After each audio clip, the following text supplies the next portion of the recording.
ओम नमो नारायणाय। ओम नमो भगवते वासुदेवाय। माना जाता है कि भगवान विष्णु जब चारों धामों पर बसे अपने धामों की यात्रा पर जाते हैं तो हिमालय की ऊंची चोटियों पर बने अपने धाम बद्रीनाथ में स्नान करते हैं। पश्चिम में गुजरात के द्वारिका में वस्त्र पहनते हैं, पुरी में भोजन करते हैं और दक्षिण में रामेश्वरम में विश्राम करते हैं। द्वापर के बाद भगवान कृष्ण पुरी में निवास करने लगे और बन गए जग के नाथ अर्थात जगन्नाथ। पुरी का जगन्नाथ धाम चार धामों में से एक है। यहाँ भगवान जगन्नाथ बड़े भाई बलभद्र और बहन सुभद्रा के साथ विराजते हैं। जगन्नाथ रथ यात्रा श्रद्धालुओं के आकर्षण का केंद्र। हिंदुओं की प्राचीन और पवित्र 7 नगरियों में पुरी उड़ीसा राज्य के समुद्री तट पर बसा है। जगन्नाथ मंदिर विष्णु के 8वें अवतार श्री कृष्ण को समर्पित है। भारत के पूर्व में बंगाल की खाड़ी के पूर्वी छोर पर बसी पवित्र नगरी पुरी उड़ीसा की राजधानी भुवनेश्वर से थोड़ी दूरी पर है। आज का उड़ीसा प्राचीन काल में उत्कल प्रदेश के नाम से जाना जाता था। यहाँ देश की समृद्ध बंदरगाहें थीं, जहाँ जावा, सुमात्रा, इंडोनेशिया, थाईलैंड और अन्य कई देशों का इन्हीं बंदरगाह के रास्ते व्यापार होता था। पुराणों में इसे धरती का वैकुंठ कहा गया है। यह भगवान विष्णु के 4 धामों में से एक है। इसे श्री क्षेत्र, श्री पुरुषोत्तम क्षेत्र, शाक क्षेत्र, नीलांचल, नीलगिरी और श्री जगन्नाथपुरी भी कहते हैं। यहाँ लक्ष्मीपति विष्णु ने तरह तरह की लीलाएं की थी। ब्रह्मा और स्कंद पुराण के अनुसार यहाँ भगवान विष्णु पुरुषोत्तम नीलमाधव के रूप में अवतरित हुए और सबर जनजाति के परम पूज्य देवता बन गए। सबर जनजाति के देवता होने के कारण यहाँ भगवान जगन्नाथ का रूप कबीलाई देवताओं की तरह है। पहले कबीले के लोग अपने देवताओं की मूर्तियों को काष्ठ से बनाते थे। जगन्नाथ मंदिर में सबर जनजाति के पुजारियों के अलावा ब्राह्मण पुजारी भी हैं। ज्येष्ठ पूर्णिमा से आषाढ़ पूर्णिमा तक सबर जाति के दैतापति जगन्नाथ जी की सारी रीतियां करते हैं। पुराण के अनुसार नीलगिरी में पुरुषोत्तम हरि की पूजा की जाती है। पुरुषोत्तम हरि को यहाँ भगवान राम का रूप माना गया है।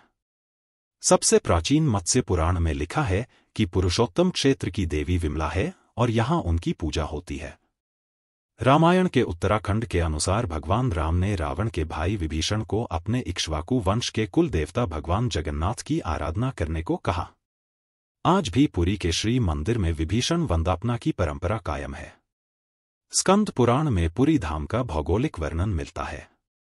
स्कंद पुराण के अनुसार पुरी एक दक्षिणवर्ती शंख की तरह है और यह 5 कोस यानी 16 किलोमीटर क्षेत्र में फैला है। माना जाता है कि इसका लगभग 2 कोस क्षेत्र बंगाल की खाड़ी में डूब चुका है।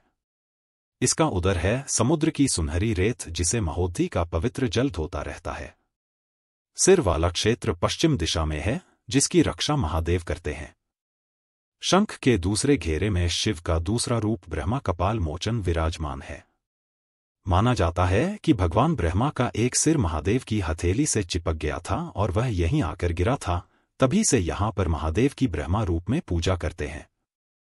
शंख के तीसरे वृत्त में मां विमला और नाभि स्थल में भगवान जगन्नाथ रथ सिंहासन पर विराजमान है। मंदिर का इतिहास। इस मंदिर का सबसे पहला प्रमाण महाभारत के वन पर्व में मिलता है। कहा जाता है कि सबसे पहले सबर आदिवासी विश्ववसु ने नीलमाधव के रूप में इनकी पूजा की थी।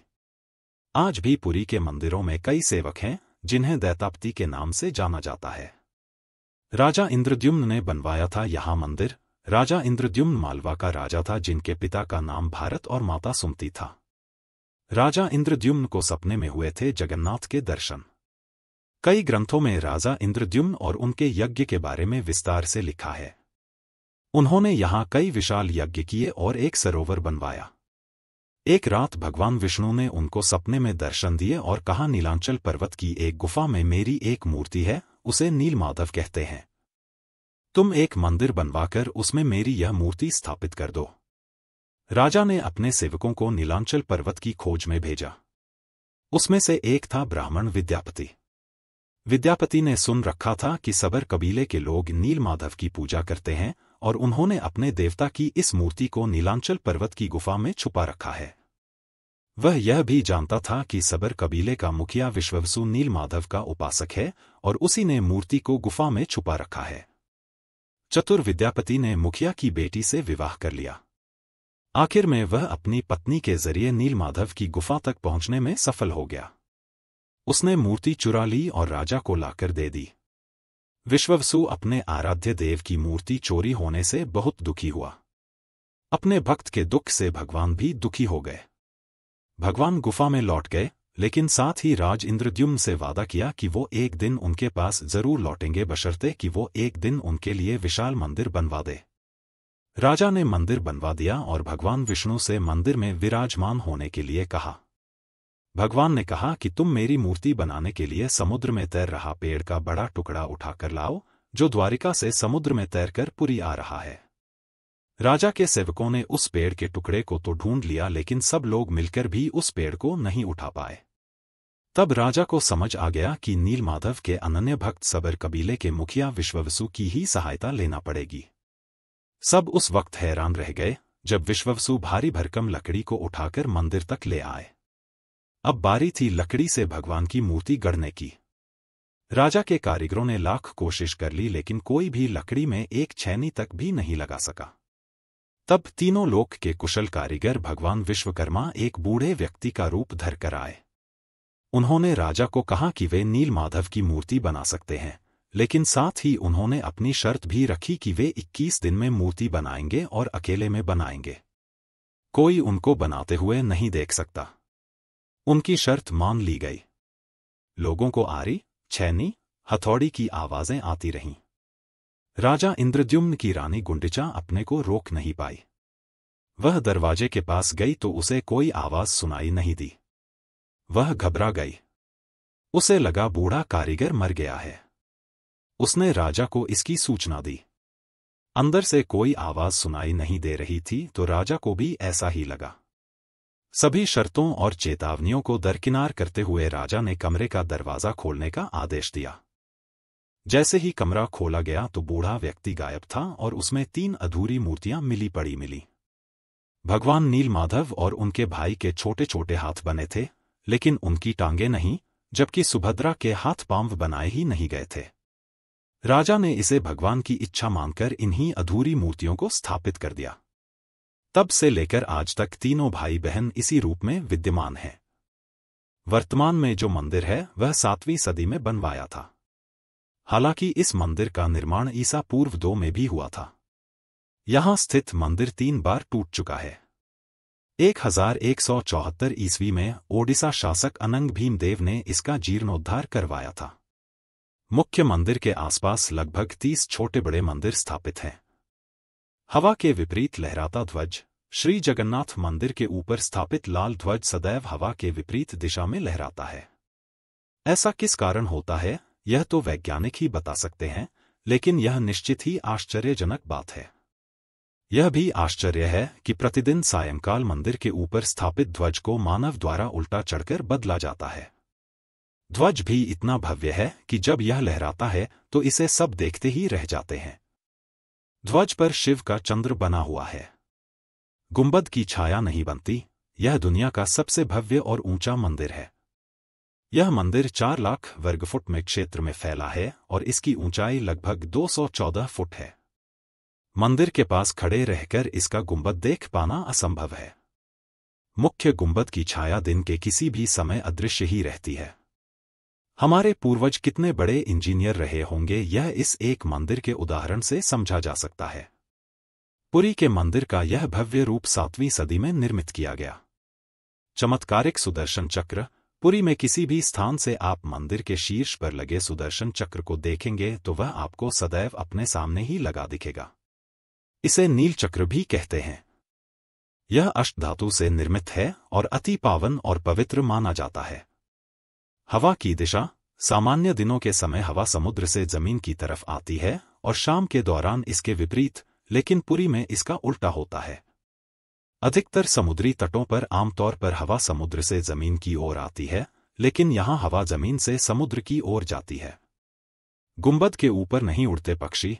मंदिर के ऊपर गुंबद के आसपास अब तक कोई पक्षी उड़ता हुआ नहीं देखा गया। इसके ऊपर से विमान नहीं उड़ाया जा सकता। मंदिर के शिखर के पास पक्षी उड़ते नजर नहीं आते, जबकि देखा गया है कि भारत के अधिकतर मंदिरों के गुंबदों पर पक्षी बैठ जाते हैं या आसपास उड़ते हुए नजर आते हैं। दुनिया का सबसे बड़ा रसोई घर 500 रसोइये 300 सहयोगियों के साथ बनाते हैं भगवान जगन्नाथ जी का प्रसाद। लगभग 20 लाख भक्त कर सकते हैं यहाँ भोजन। कहा जाता है कि मंदिर में प्रसाद कुछ हजार लोगों के लिए ही क्यों न बनाया गया हो, लेकिन इससे लाखों लोगों का पेट भर सकता है। मंदिर के अंदर पकाने के लिए भोजन की मात्रा पूरे वर्ष के लिए रहती है। प्रसाद की एक भी मात्रा कभी भी व्यर्थ नहीं जाती। मंदिर की रसोई में प्रसाद पकाने के लिए 7 बर्तन एक दूसरे पर रखे जाते हैं और सब कुछ लकड़ी पर ही पकाया जाता है। इस प्रक्रिया में शीर्ष बर्तन में सामग्री पहले पकती है, फिर क्रमश नीचे की तरफ एक के बाद एक पकती जाती है, अर्थात सबसे ऊपर रखे बर्तन का खाना पहले पक जाता है। न चमत्कार! समुद्र की ध्वनि! मंदिर के सिंहद्वार में पहला कदम प्रवेश करने पर ही मंदिर के अंदर से आप सागर द्वारा निर्मित किसी भी ध्वनि को नहीं सुन सकते। आप मंदिर के बाहर से एक ही कदम को पार करें, तब आप इसे सुन सकते हैं। इसे शाम को स्पष्ट रूप से अनुभव किया जा सकता है। इसी तरह मंदिर के बाहर स्वर्ग द्वार है, जहां पर मोक्ष प्राप्ति के लिए शव जलाए जाते हैं, लेकिन जब आप मंदिर से बाहर निकलेंगे तभी आपको लाशों के जलने की गंध महसूस होगी। रूप बदलती मूर्ति! यहां श्री कृष्ण को जगन्नाथ कहते हैं। जगन्नाथ के साथ उनके भाई बलभद्र, बलराम और बहन सुभद्रा विराजमान हैं। तीनों की ये मूर्तियां काष्ठ की बनी हुई हैं। यहां प्रत्येक 12 साल में एक बार होता है प्रतिमा का नवकलेवर। मूर्तियां नई जरूर बनाई जाती हैं, लेकिन आकार और रूप वही रहता है। कहा जाता है कि उन मूर्तियों की पूजा नहीं होती, केवल दर्शनार्थ रखी गई हैं। विश्व की सबसे बड़ी रथ यात्रा आषाढ़ माह में भगवान रथ पर सवार होकर अपनी मौसी रानी गुंडिचा के घर जाते हैं। यह रथ यात्रा 5 किलोमीटर में फैले पुरुषोत्तम क्षेत्र में ही होती है। रानी गुंडिचा भगवान जगन्नाथ के परम भक्त राजा इंद्रद्युम्न की पत्नी थी, इसीलिए रानी को भगवान जगन्नाथ की मौसी कहा जाता है। अपनी मौसी के घर भगवान 8 दिन रहते हैं। आषाढ़ शुक्ल दशमी को वापसी की यात्रा होती है। भगवान जगन्नाथ का रथ नंदी घोष है, देवी सुभद्रा का रथ दर्पदलन है और भाई बलभद्र का रक्ष तलध्वज है। पुरी के गजपति महाराज सोने की झाड़ू बुहारते हैं, जिसे छेरा पैरन कहते हैं। हनुमान जी करते हैं जगन्नाथ की समुद्र से रक्षा। माना जाता है कि 3 बार समुद्र ने जगन्नाथ जी के मंदिर को तोड़ दिया था। कहते हैं कि महाप्रभु जगन्नाथ ने वीर मारुति हनुमान जी को यहाँ समुद्र को नियंत्रित करने हेतु नियुक्त किया था, परंतु जब तब हनुमान भी जगन्नाथ बलभद्र एवं सुभद्रा के दर्शनों का लोभ संवरण नहीं कर पाते थे। वे प्रभु के दर्शन के लिए नगर में प्रवेश कर जाते थे, ऐसे में समुद्र भी उनके पीछे नगर में प्रवेश कर जाता था। केसरी नंदन हनुमान जी की इस आदत से परेशान होकर जगन्नाथ महाप्रभु ने हनुमान जी को यहाँ स्वर्ण बेड़ी से आबद्ध कर दिया। यहाँ जगन्नाथपुरी में ही सागर तट पर बेदी हनुमान का प्राचीन एवं प्रसिद्ध मंदिर है। भक्त लोग बेड़ी में जगड़े हनुमान जी के दर्शन करने के लिए आते हैं। अंत में जानिए मंदिर के बारे में कुछ अज्ञात बातें। महान सिख सम्राट महाराजा रणजीत सिंह ने इस मंदिर को प्रचुर मात्रा में स्वर्ण दान किया था, जो कि उनके द्वारा स्वर्ण मंदिर अमृतसर को दिए गए स्वर्ण से कहीं अधिक था। 5 पांडव भी अज्ञातवास के दौरान भगवान जगन्नाथ के दर्शन करने आए थे। श्री मंदिर के अंदर पांडवों का स्थान अब भी मौजूद है। भगवान जगन्नाथ जब चंदन यात्रा करते हैं तो 5 पांडव उनके साथ नरेंद्र सरोवर जाते हैं। कहते हैं कि ईसा मसीह सिल्क रूट से होते हुए जब कश्मीर आए थे तब पुन बेथलेहम जाते वक्त उन्होंने भगवान जगन्नाथ के दर्शन किए थे। 9वीं शताब्दी में आदि शंकराचार्य ने यहाँ की यात्रा की थी और यहाँ पर उन्होंने 4 मठों में से एक गोवर्धन मठ की स्थापना की थी।